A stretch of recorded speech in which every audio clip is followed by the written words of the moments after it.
child abduction emergency for the following counties/areas. Utah at 2:21 p.m. on Jan 6th, 2021, effective until 7:21 p.m. The suspect is identified as Maria Ann Torres. She is 5 feet 3 inches tall, weighing 130 pounds. She has brown hair and SCRF arm. 1 encircle tat bag. Floriberto tat bag. Poncho tat LHND. Butterfly tat L leg. PT on ankle tat LF arm. The Rory love tat R leg. Retosa tat RF arm. Ernie on wrist. The child abduction victim is identified by police as Baby Torres. He is an infant and was wearing unknown.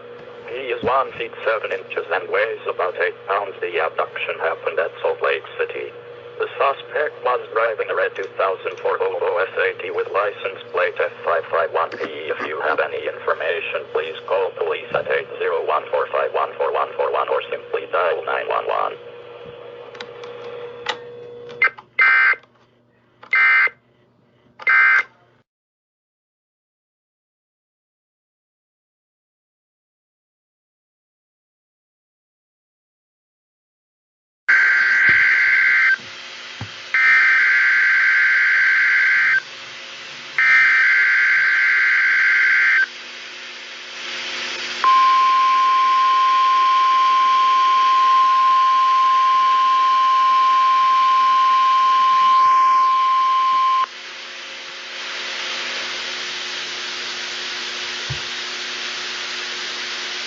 This is the National Weather Service in Grand Rapids. The signal you just heard was our weekly test of the NOAA Weather Radio Warning Alarm System. We normally conduct the test on Wednesdays around 11:15 in the morning. However, if there's a threat of severe weather on Wednesday, we'll postpone the test until the next available good weather day. Be advised that weather conditions will affect the signal quality of the broadcast. We'll activate the warning alarm tone for hazardous watches and warnings for the following counties. On 162.40 megahertz from Onondaga, those counties are Branch, Calhoun, Clinton, Eaton, Gratiot, Hillsdale, Ingham, Jackson, Livingston, and Shiawassee. On 162.425 megahertz from West Olive, those counties are Allegan, Muskegon, and Ottawa. On 162.475 megahertz from Hesperia, those counties are Muskegon, Newaygo, and Oceana. On 162.525 megahertz from Mount Pleasant, those counties are Clare, Gratiot, Isabella, Mecosta, Midland, Montcalm, and Osceola. On 162.55 megahertz from Canonsburg, those counties are Allegan, Barrie, Ionia, Kent, Montcalm, Muskegon, Newaygo, Oceana, and Ottawa. On 162.475 megahertz from Plainwell, those counties are Allegan, Barrie, Van Buren, Kalamazoo, and Calhoun. And finally, on 162.425 megahertz from Wolf Lake, those counties are Manistee, Wexford, Mason, Lake, Osceola, Oceana, Newaygo, and Mecosta. This concludes the test of the NOAA Weather Radio Warning Alarm device.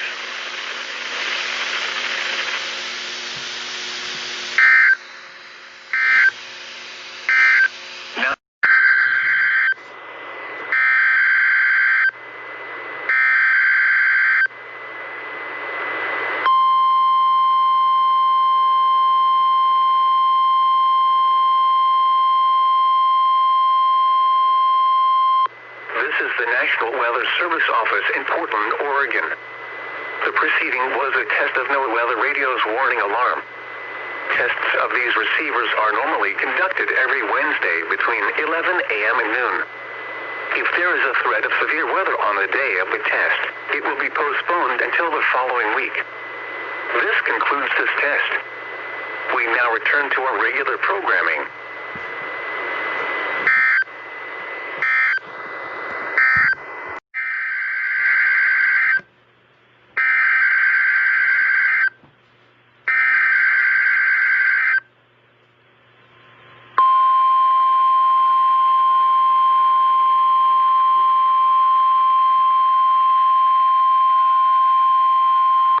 You have just heard a test of the National Weather Service Radio Warning Alarm feature.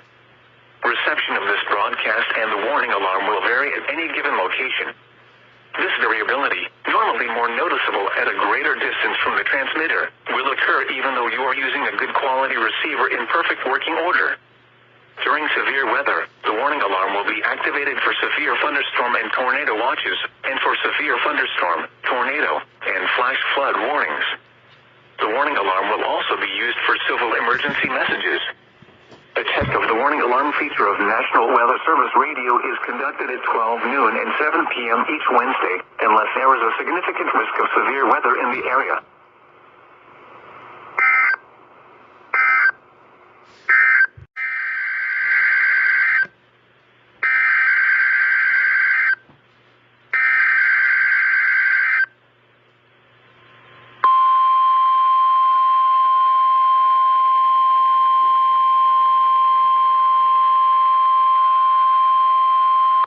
You have just heard a test of the National Weather Service Radio warning alarm feature. Reception of this broadcast and the warning alarm will vary at any given location. This variability, normally more noticeable at a greater distance from the transmitter, will occur even though you are using a good quality receiver in perfect working order. During severe weather, the warning alarm will be activated for severe thunderstorm and tornado watches, and for severe thunderstorm, tornado, and flash flood warnings. The warning alarm will also be used for civil emergency messages. A test of the warning alarm feature of National Weather Service Radio is conducted at 12 noon and 7 p.m. each Wednesday, unless there is a significant risk of severe weather in the area.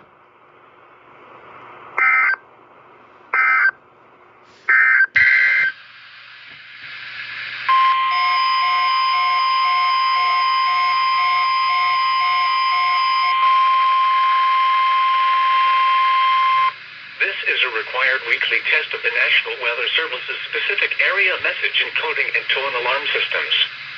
If this had been an actual alert, this message would contain specific information on the watch or warning being issued.